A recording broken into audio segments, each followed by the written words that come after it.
All right, lovers of freedom, good morning, good afternoon, good evening. We there for grand.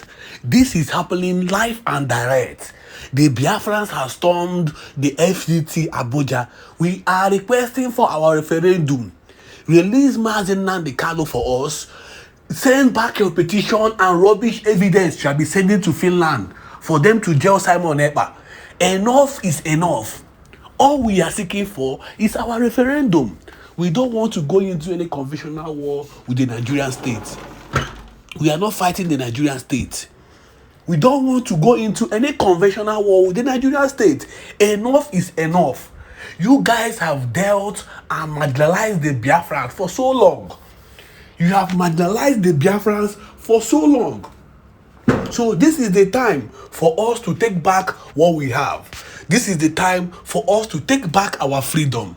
This is the time for us to come together and fight for our freedom. So a lot to be said on this broadcast. If you are just joining us now, do well to subscribe to this YouTube channel.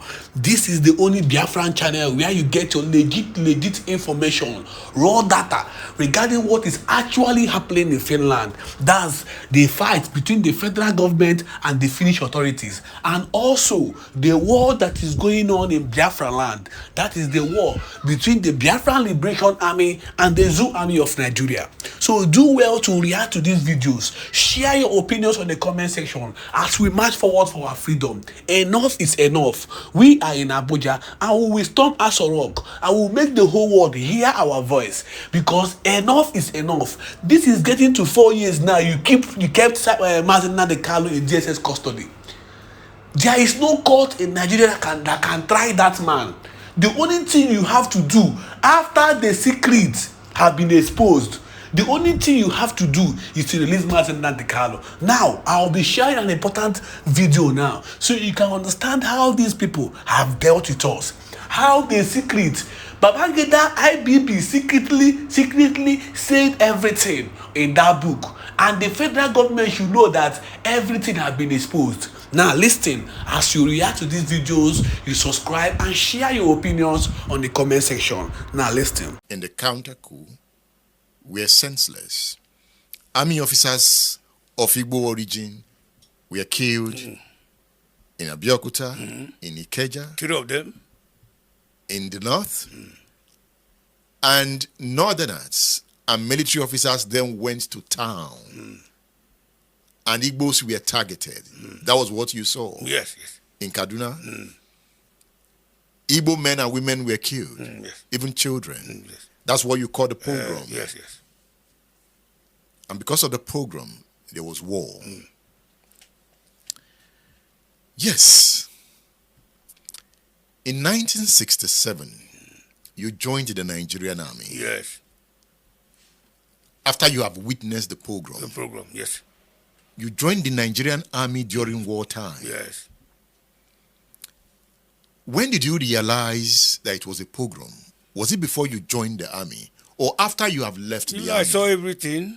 I was a living witness. Then after the war, I decided to write my book. Why did you join the army to fight Biafra? To keep Nigeria one. That was the slogan to us. That was the slogan to us. There was no any other slogan rather than to keep Nigeria one. So by the time you were joining the army, you believed that the Igbo nation was wrong? Anyway, but later on I discovered that they were not wrong. You know, I was in the trench for 20 months, fighting day and night. 20 months without being posted to the rear or transferred from the trench until the end of the war. And I saw how the Biafrans were determined with zeal to fight us. They were fighting for survival. Even it came to a point in 1969 when a lot of soldiers realized that the war was fruitless. It was not the war that only the ordinary people were being killed in the war front, and those who caused the war were not affected. People started to inflict themselves with injury to be taken to the rear, but until Obasanjo came to save the situation and ended the war. If not, and I believe I stated in my book there how Biafra surrender. It was not much of our firepower or anything. It was hunger. It was hunger. Because when we block the Cameroon border through road, Calabar, and we block Port Harcourt through air, Biafra was not having any access to outside world through air, through water, through land. So they were in a desperate situation by then, and they were affected by hunger. I think that factor alone. The people, those who are angry with me, are angry with me. And this video, I want to react over it by my own opinion, as somebody named cooperate as a media. And this video really go down with me. Can I go on for with me? I mentioned Wesuka can put up here. Can we put up this thing? Can you more Biafra? Can you look at this matter? Yotago. No one is perfect, although one is the perfect. But number for the some certain things are put out like this, so man. I have to say because I want our freedom of speech and the freedom of reaction in times of democracy. So gentle the Yahoo, even though that now anything regarding security, anything that regards our defense, matter the chance to post in a Tigasi on Yotago. Tigasi on because when the department the department this manner Yotago according to the right sources. This posting them and another chawama advisable that number for the I forgot say some of you people know men on the ground. I put a mega see video. When then can make video you put something different. When then can make video you put something different. And by doing so, but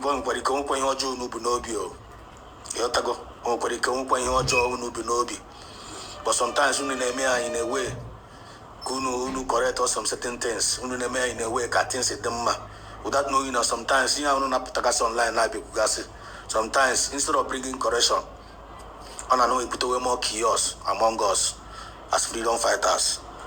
So I ain't gonna put the actually buy your body actually couldn't cover you're not take ways and on not before you know because there is power in this our spoken words.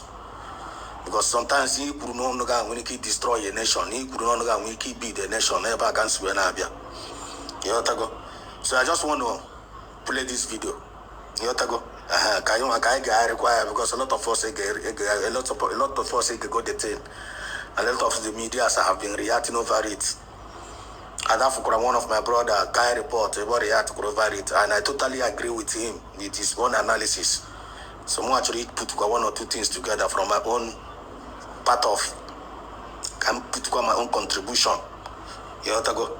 So because no more Biafrans all over the world, I want you to pay attention and listen to this. Let's listen to it together again. This is AKA Janko Diabu. Kanu'S. Allah Biafra again. General Jan. I've come once again to highlight to my people, to make my people understand how things is moving. And I am thanking all of you, depending where you are watching me from. Good morning, good afternoon, good evening, depending. For me, I believe for I'm not a gentle Yahoo no Ketana is serving voluntarily Nimoya, even though now may equipped one way or the other from the government. Even though Nani may equipped one way or the other from the government. Yeah, they want assistance when I know. But I've been in media. There is nothing like Tongozo or a social media warrior. Actually, I want to put that record very, very straight as we are proceeding. I want you to pay attention. Holy Ghost, I am warning you. Janto the Yahoo is warning you. From today henceforth, never you ever come up on net again and broadcast on behalf of Ungozi or Abuja. Those who are you, all those who are you, enough is enough. All those propagandas, enough is enough. Ungozi or Abuja be warned. I don't want to go further. Let me warn you for the very last time. And the gentle Yahoo, actually can make it or something. Yotago. I be a government. And we are about executive power of a government. And we are about the head of the government. And we are about prime minister. Yotago. Or prime minister, we in order to the defense forces to operate. Or prime minister or a president. In order to the defense minister or defense forces to go and operate, to go and fight war or to go and defend the land. How when they may equipped. Our defense force, our on then are fighting for the government now again in order to the executive, now again in order. Now chief president warning. And then we mistaken and make it here. You are putting record. I know Baziolu here. Yotago. I know Baziolu here. I know Kuya now. Pure. It is enough for me. I'm always here. I will tell you that when we keep the channel, I will deceive anybody. When we keep the channel, I will tell you Biafrans. When we keep this channel, I will Yotago. And the man will master the color Parahin, us now will speak the truth, irrespective of who you are. Even though it may even take your life, wasted to go that is over. But I know with all due respect. So there is nothing like you tell Potrana, then I be a warning. In a chi, Totongoza raise a warning. This is an insult to our government. It's an insult to this government, USB government. All good insult to no good wrong. So the question I would say, who are you working for? Who are you working for? I want the question now. This kind of word that I image. I want us to pay attention as we proceed. Because if we couldn't follow up, Yotago, and on Kuchakwaya, sometimes we get an own to on their comment section. Give us a Molu. Yotago, I want the movement of the people, by the people, and for the people. As long as I'm beyond I am Aganiru, because as we are moving, we are progressing. Listen very, very carefully. You are working with Caterpillar. If you are working with Caterpillar, better be careful. Come up once and let people know, and let Biafrans understand that you are a full GOS. Let the Biafrans understand this. Then if you make it as a mistake, it's better you start now. Start now, so that it can never be too late for you. And now. Also, that no American will matter here that now. If you are working with Caterpillar, if you are working with Caterpillar. One no time no kita na, I don't know, and when any information, and when we do that kind of intel, I know on social media where na no guys Caterpillar, Caterpillar so. You take go I for me for one. Well, there are a lot of various misinformations now about this Caterpillar. I cannot just say what I don't know. But as long as it's concerned defense, go on, no into defense, no into the forces.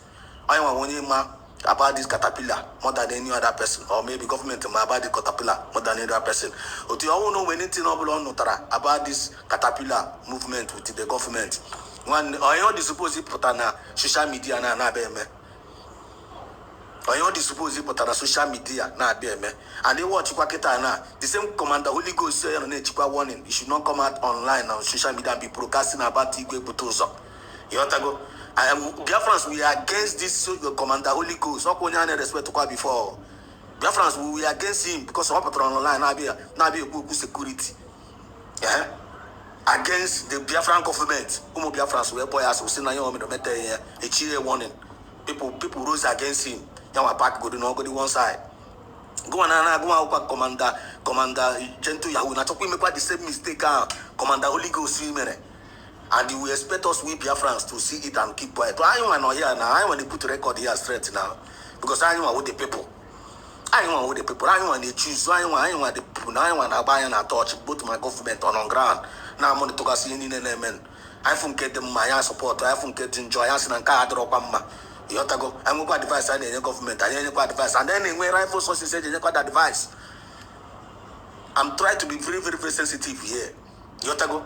So you need even have that kind of one in now. You are making a very big mistake. You know, any deviate. I want us to follow up. Correct your ways. Caterpillar is a DOS. We have gotten every information. How you and the Caterpillar rubbish our people. It dispose, young one now dispose. I want to this kind of information now. All my about Biafran Defense Force. All my about the Biafran Secretary, Defense Secretary. Because I believe from that. Dotongozo rebels of Potrabiagwine. That now, even last night, Kelekwa the men on the ground, Kelekwa the defense forces, Kele the whole commanders or the 40 state, Kele all everybody. Biafra, they are doing a great job by protecting our line. He gave us a very good commendation about them. I don't know what kind of pay attention to. Then go and another different thing. And by saying this kind of video, you are creating a lot of chaos in the minds of our people, which is other man. They supposing they confused. They supposing they move together in one direction, in one unit, and in one understanding. I don't know if I'm making a point here. You have to go. When you want to give all the defense secretary, say I want to about this. About Caterpillar. Because on about this Caterpillar, we don't know. They don't know anything about about the Caterpillar. Give all the defense secretary. They don't have a reason together in the secret. When the reason put things in the secret. Or you know put on and be able to try online. Enough of all this kind of nonsense now. You have to go. It's not helping out the issue. You are not helping out the issue. Number one, indirectly you are insulting the government. Indirectly you are castigating the government. And now, who are you? Can you go to Chorokomo Biafra when I fought now? I ain't gonna this confused. Oh no, we respect you when I get now. Biafra gonna use again. Which means oh no, we respect I'm gonna be in a Tokazinaka. Biafra and now the respect name you then I know what is going to be your safety? Then we'll let you can have bonus. That is the question. We are moving.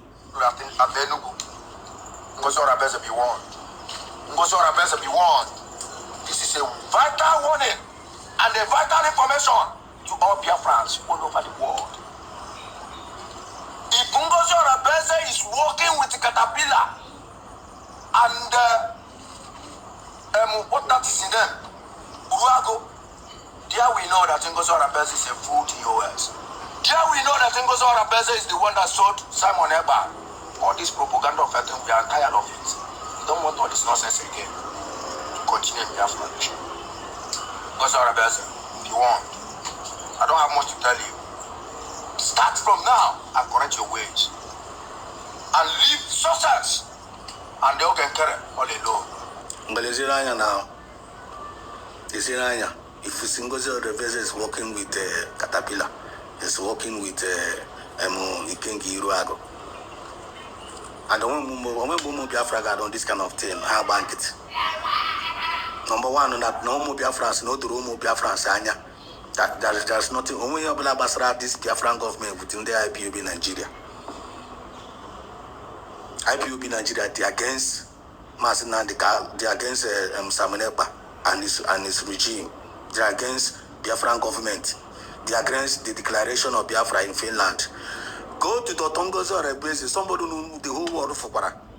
Jake got defend, they got declare Biafra. Na Finland. Nibuyamani Kushi, Kebra, declare Finland, Kaobi, declare Finland, declare Finland. They defend the up to today.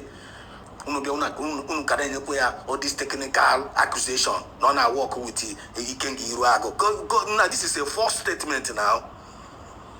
Other possible. Other possible. Then I never go and no work with Caterpillar, which means no so where Mazi Samane. But how can one man? Already no you book it and Ishana Bandama Toby now. You have to go from me. I'm not going to be confused because more I know what is going on. And I may follow up. I'm sensitive. Even both spiritually. You have to go. So one, this is a false allegation. This is a misinformation if I go here. And I am here sweat from somebody like you. Go out, gentle Yahoo. We least expected this kind of thing from you. I wouldn't know Commander Holy Ghost Branabi and Kony Calaban Branabi yourself. Okay, I say okay, no problem. I'm one of them. But for you, it's no signal when I put that. Biafrans, let's expect this kind of thing from you. So when they walk gentle Yahoo, you got to and another mistake in a chigi na body make it and maybe no katagina by no Biafra. That now no like that now when they should leave Ogen alone and sources alone. And one of the mistakes in a game kita na just get to atom go pucha na God and we chiriku. Since you people doesn't want to call yourselves in order to discuss our problem in round table. I don't put my mouth in Kifuria. Since you people don't want to put yourself in order, check his enable defense forces in the easy government order. Government is supposing a defense force order. It is supposed to be loyal to your government. So if your defense force, our defense force is not loyal to our government, so who are you working with? Ogen kre we fraud ogen kre. Biafrans ni reject guru. Ko success Biafrans ni reject guru. Ogen kre unka fraud na unyo black oguru ras na you can tell. Una for that na this guy deceived the Biafrans. We go Biafra we la here. We see from Biafran government we poor. Now cause confusion here and there.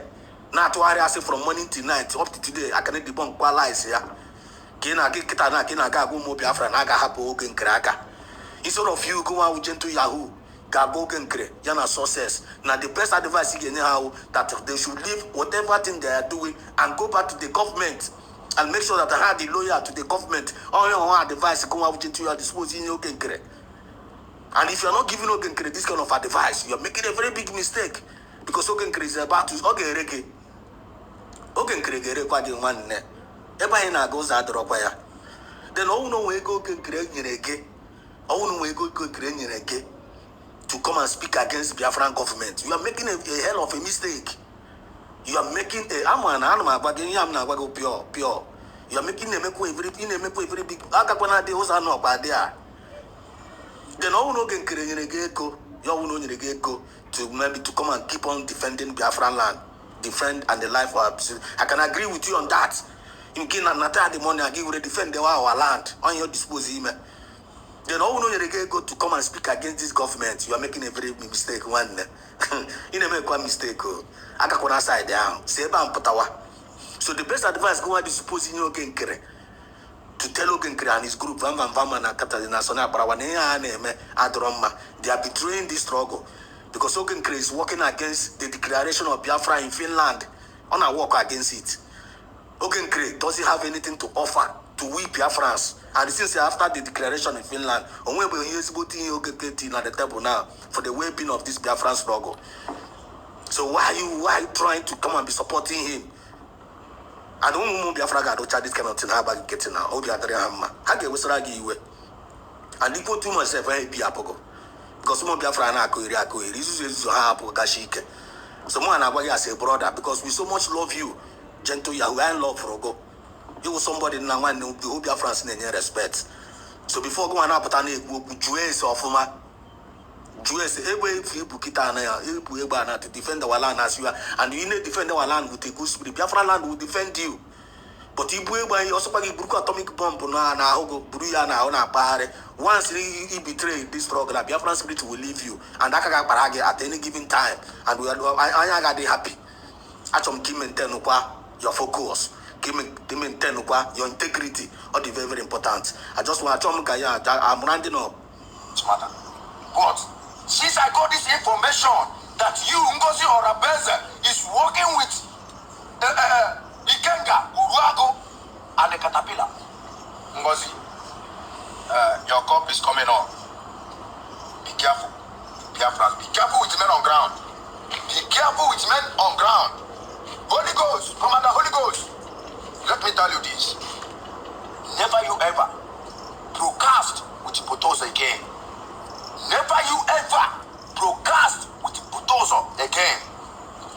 Now, secondly, Soludo, as you can see, this is your Ngaila Yaketa now. He's speaking against Commander Holy Ghost.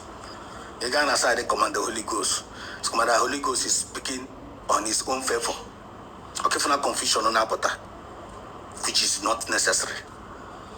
You can't aside in Ogenkre, Vam Vamua. Abota Bayre voice, Habana Bayro Biafra voice, Naya voice of Commander Mobutuzo.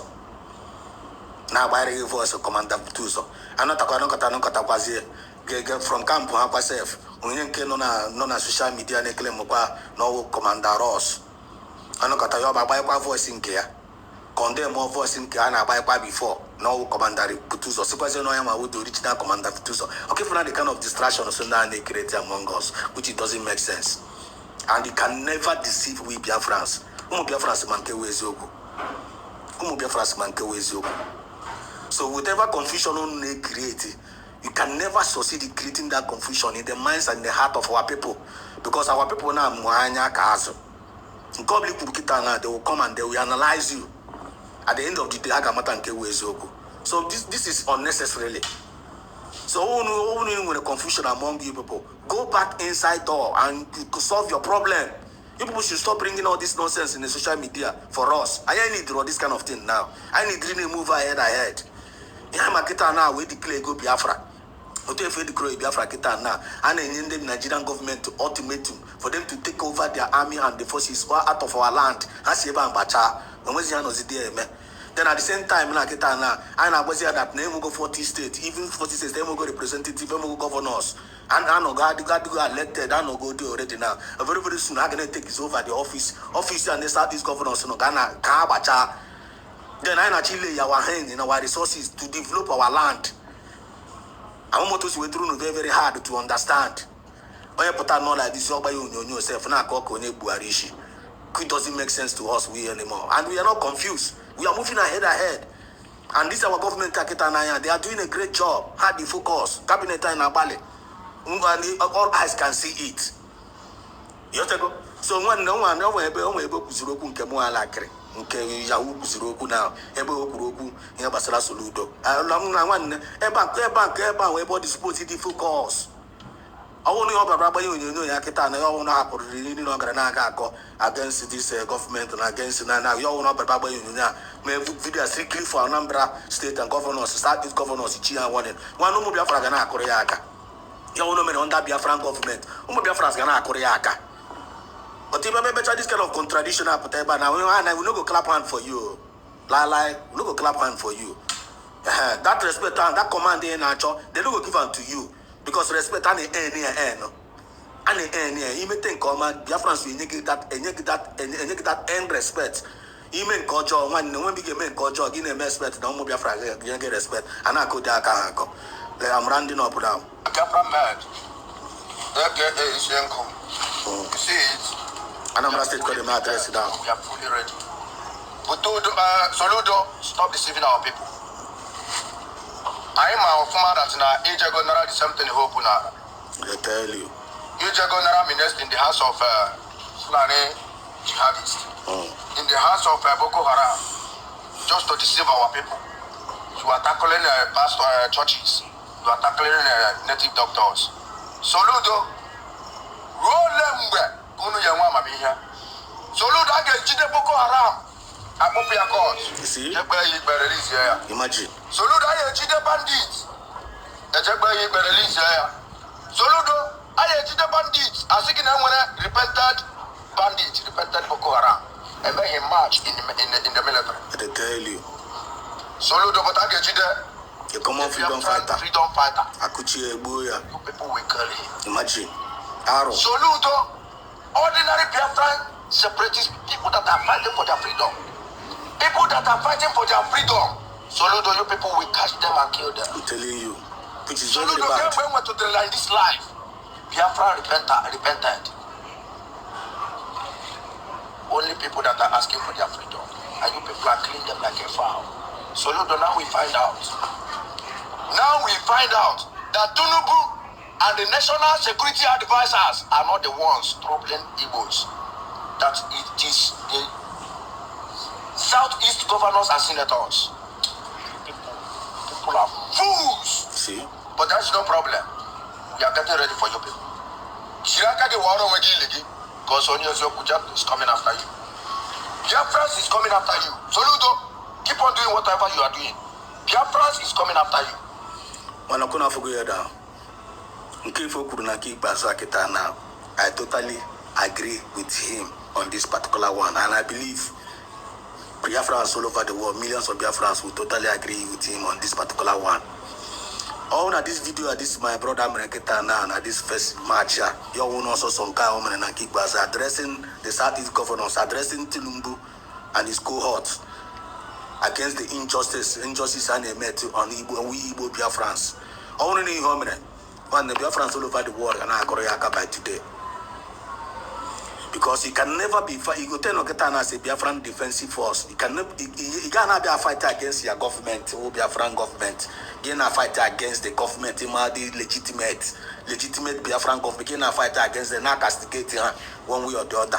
At the same time, now fight against the Zoo government in the name of fighting Soludo and Ndo to her. He can never win this kind of battle. He can't win in that kind of battle now. Because Biafran government is there for you, to defend you and to provide the resources for you, to fight against our enemies. It is supposed to be aligned with the Biafran government. But you all want to know a disagreement with the so-called Biafran government in a claiming and fighting for. You all want to disagreement with them. How can you win our enemy? What impossible now? One the kind of go one is now. What impossible? You cannot confuse yourself.